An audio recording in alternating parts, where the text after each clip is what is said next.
সকাল সকাল চলে এসেছি রান্নাঘরে দেখো, আর পনির কাটছি। কারণ ছেলে ইউনিভার্সিটি যাবে, ওর জন্য আমাকে লাঞ্চ রেডি করতে হবে, তাই জন্য আজকে দুপুরে রান্নাটা খুব সকাল সকাল করে নেব। আজকে তো সোমবার, আজকে সব রান্নাই আমি নিরামিষ করব। তো কড়াই বসিয়ে দিয়েছি, তাতে তেল দিয়ে দিলাম। এখন কেটে রাখা আলুগুলো দিয়ে দেবো। আলু ভাজা হয়ে গেলে তারপর বাকি সবজিগুলো আমি এতে দেব। আজকে করছি ভেজিটেবিল চাউমিন সকালে ব্রেকফাস্টে। তো খুব সিম্পল এই রান্নাটা। আর এতে দেব বাকি হচ্ছে আদা কুচি আর লঙ্কা কুচি, এই দিয়েই রান্নাটা হয়ে যাবে। তোমরা বানিয়ে দেখো, খুবই খেতে ভালো হয়, খুবই স্বাদ হয়। আমার তো ভীষণ ভালো লাগে, কারণ খুব চটজলদি হয়ে যায় আর ভীষণ টেস্টি হয়। সব সময় যে আমরা ডিম দিয়ে বা সয়াবিন চিকেন এসব দিয়ে মানে চাউমিন করি, তার থেকে কিন্তু ভেজিটেবিল চাউমিন অনেক সুন্দর হয় খেতে। তো এই রান্নাটা করে নিচ্ছি চটপট করে, তারপরেই আমার ছেলের খেয়ে যাবে, তার জন্য রান্না করতে হবে। তো দেখলে পনিরটা কেটে নিয়েছি, এটা করার পরে আমি পনিরের ডালনাটা করব। ব্রেকফাস্টটা আগে বানিয়ে নিচ্ছি, তারপরে বাকি রান্না করব। এই বললে কিছু কাটতে হবে না, আদা কুচি আছে, আদা কাটতে হবে না, আদা কাটতে হবে। বসে দেব এখানে, আদা লাগবে না, পনিরের আদা লাগবে না, পনিরের আদা বেটে রেখেছি। চাউমিন একটু দেব, সেটাই জন্য বললাম।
তোর কোনো কিছু আছে কাটতে হবে না, যদি নতুন নতুন অনেক বেটা আছে তো এখন বার করে কি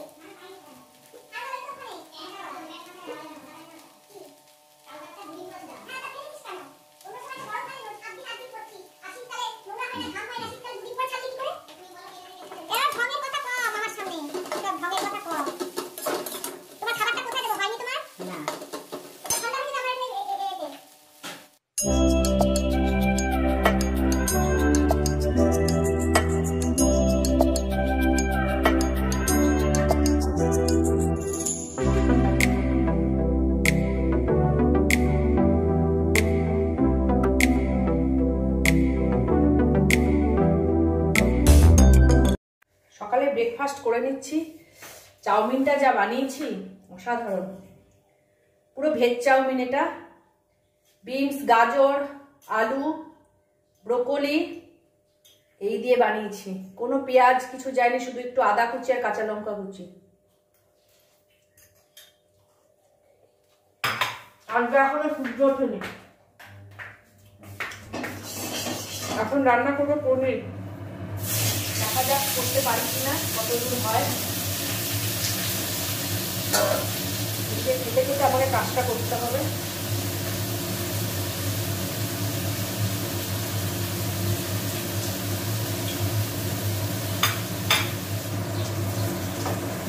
পনিরটা ভাজা হয়ে গেছে, এবার আলু ছেড়ে দেবো।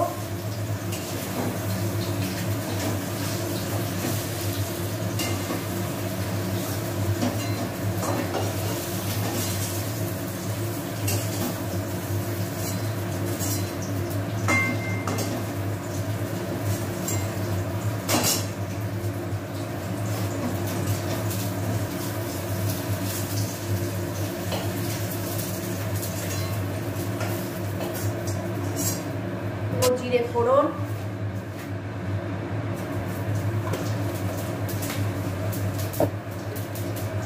আর দেবো তেজপাতা,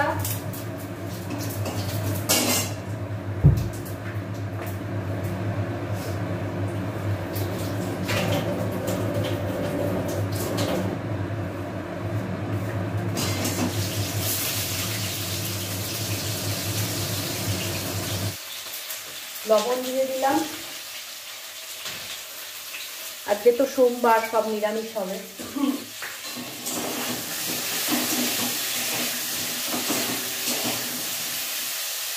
ভালো করে ভেজে নেব, আবার ঢাকা দিয়ে দেবো, একটু নরম করে তাড়াতাড়ি। আলু ভাজা হয়ে গেছে, তাই এবারে এক এক করে সব মশলাগুলো দিতে থাকবো। প্রথমে দিয়ে দিচ্ছি আদা বাটা।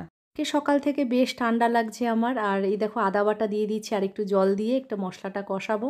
আর হ্যাঁ, ফুলে যেতে হতো আমাদের, আমরা যেতাম ফুল নিয়ে, বলতো ফুল নিয়ে যেতাম।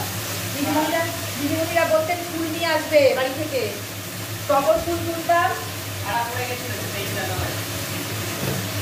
হ্যাঁ, টগর ধারা কি করেছে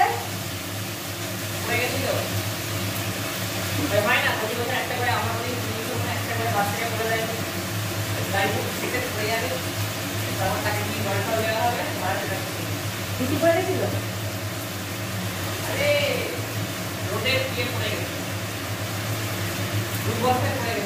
ও পড়ে গেছিল মানে কি, মানে শরীর দুর্বল হয়ে?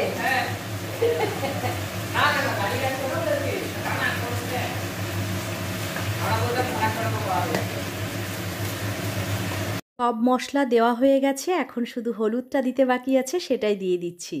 তো পরিমাণ মতন হলুদ দিয়ে দিলাম, আর এরপরে অল্প জল দিয়ে মশলাটাকে ভালো করে কষাবো। একটু জল না দিলে মশলাটা পুড়ে যাবে।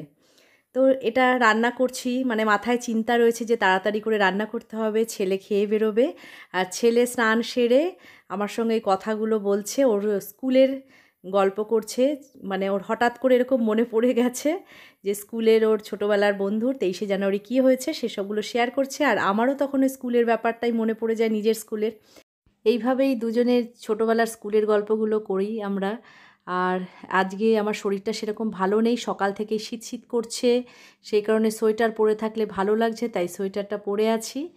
তো মনে হচ্ছে এবার ওয়েদার চেঞ্জের জন্য গা ব্যথা, একটা জ্বর জ্বর ব্যাপার রয়েছে, তো সেই কারণে সোয়েটার পরেই রান্না করছি। তো এই কথা বলতে বলতে রান্নাটাও প্রায় শেষ করে ফেলবো। ছেলের খাবার রেডি, দিয়ে আসি। আলু ভাজা দিচ্ছি পেঁপে ভাতে, আর এদিকে পনিরের তরকারি হচ্ছে।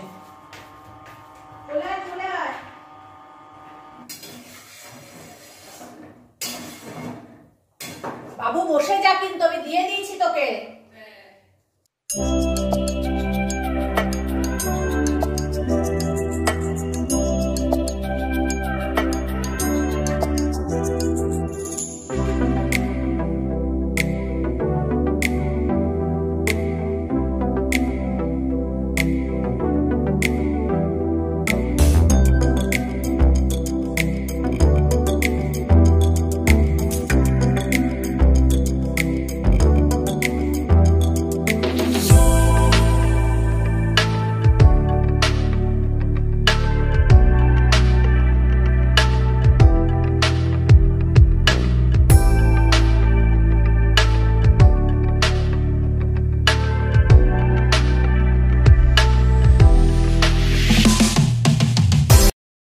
পনির রান্না কমপ্লিট হয়ে গেছে। এরপরে দেখো আরেকটা রান্না বসিয়ে দিয়েছি। বিট কেটে নিয়েছি সরু সরু করে, সেটাকে নুন মাখিয়ে রেখেছিলাম।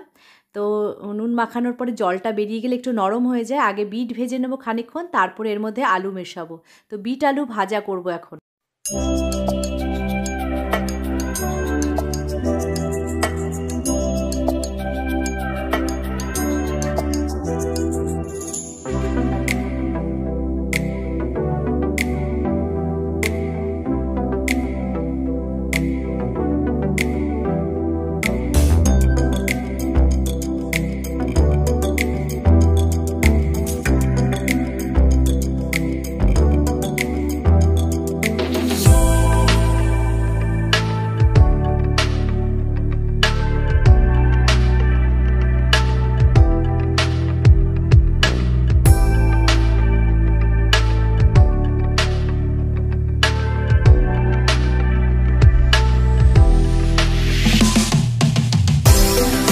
দুপুরে হয়ে গেল পনির, সবার আগে করেছি পেঁপে সেদ্ধ, আর এখানে পনির, আর এই বিট আলু ভাজা হলো। ভাতটা খাবার আগে করব, 1 ঘন্টা আগে। চাল ঠাল ধুয়ে রেডি করে রেখেছি। শীত শেষ হয়ে যাচ্ছে, সেই কারণে বড়মশাইকে বলেছিলাম একটু পাটালি গুড় আনতে। এরপরে তো আর পাওয়া যাবে না, কারণ একটা বছর অপেক্ষা করতে হবে এই পাটালি গুড়ের জন্য। আর এই 1 বছর পরে আবার শীত আসবে। আমরা সাধারণত এই শীতকালে অপেক্ষা করে থাকি পিঠে খাওয়ার জন্য বা এইরকম পাটালি গুড়ের জন্য। তো ইচ্ছা হয়েছে একটু পায়েস করব, তাই জন্য বললাম একটু পাটালি গুড় আনতে, একটু বেশি করেই আনতে। আর এই পাটালি গুড় কিছুটা রেখে দেবো ফ্রিজে, যেটা একটু একটু করে খেতে পারবো, প্রায় 1 মাস ঠিকঠাকই থাকবে। তো সেই কারণে আনা, যাতে এই পাটালি গুড় খাবো আর শীতকালের কথা মনে করব। তো সেই গুড়টা খেয়ে একটু দেখলাম কেমন এনেছে, খুবই ভালো ছিল। আগেরবার যে দোকান থেকে আনা হয়েছিল এবারও সেখান থেকেই আনা হয়েছে। গুড মর্নিং এভরিওয়ান, তোমরা সবাই কেমন আছো? আই হোপ তোমরা সবাই খুব খুব ভালো আছো। Welcome back to my Bangla blog channel. তো আজকে নতুন একটা দিন আর নতুন একটা ব্লগ নিয়ে চলে এসেছি। তো সকাল সকাল আজকে সেরকম সূর্য মানে প্রথমে ওঠেনি, একটু পরে উঠেছে। তো সকালে ব্রেকফাস্ট হয়ে গেছে দেখেছো, আর ছেলে খেয়ে বেরিয়ে গেছে, সেটাও তোমাদের দেখিয়েছি। তো সকালটাও দেখিয়েছি, আর সকাল সকাল আজকে রান্নাবান্না কমপ্লিট করে নিয়েছি। কি রান্না করলাম সেটাও দেখিয়েছি। স্নান সেরে তোমাদের সঙ্গে কথা বলছি। তো আর এরপরে কি কি করব কি না করবো সেগুলো তো তোমরা দেখতেই পাবে। আই হোপ তোমাদের ব্লগটা দেখতে খুব খুব ভালো লাগবে। এখন শুধু ভাতটা বসিয়ে দিয়েছি, দিয়ে এবার একটু এডিটিংয়ের কাজ আছে, সেটা করব। মাকে ফোন করব, এইসব কাজগুলো আছে টুকটাক। তো আজকে একটু ফ্রি আছি, রান্নাবান্না আজকে একটু কম আছে, সোমবার যেহেতু নিরামিষ আজকে।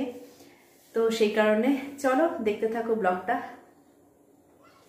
সন্ধে হয়ে গেছে আর ঘরের ঠাকুরের কাছে সন্ধেবাতি দেওয়া হয়ে গেছে। তোমাদের সঙ্গে এই সন্ধেবেলায় কথা বলছি। আর গণেশ ঠাকুরের কাছে দেখো কি সুন্দর একটা মোমের প্রদীপ জ্বালিয়ে দিয়েছি, যেটা আমার কাছে কয়েক পিস আছে। আর রেডি হয়ে গেছি, এখন কোথায় যাচ্ছি সেটাও তোমরা দেখতে পাবে। বাড়ি থেকে বেরিয়ে পড়েছি আর রিক্সা করে আমি যাচ্ছি মন্দিরে। তাও পথে এই মন্দিরগুলো পড়েছে সেটা তোমাদের দেখিয়ে দিলাম। তো মন্দিরে চলে এসেছি। খড়দহের বহু পুরনো মন্দির, প্রায় 150 বছরের পুরনো। জানো তো এই মন্দিরটা খুবই সুন্দর। দেখতে পাচ্ছ আমি যে পথটা দিয়ে যাচ্ছি, বাঁধানো পথের দুপাশে শুধু ফুলের বাগানে সাজানো। আর আমার ওই সোজা বরাবর ছিল গঙ্গা। গঙ্গার ওপারটা অপূর্ব সুন্দর লাগছে দেখতে। আর এই মন্দিরের নকশা কাজ সবই দেখলে বুঝবে যে কত বছরের পুরনো। কিচ্ছু চেঞ্জ করা হয়নি, সমস্ত একই রকম রাখা হয়েছে। যদিও ছবি তোলা পুরোপুরি অ্যালাউ নয়। আর আমি পুরোহিত মশাইয়ের পারমিশন নিয়েই ছবিটা তুলেছি, এবং যতটুকু তোলার পারমিশন উনি দিয়েছেন ততটুকুই তুলতে পেরেছি। আর উনি এখন সন্ধ্যারতির জন্য তৈরি করছেন, সব কিছু রেডি করছেন।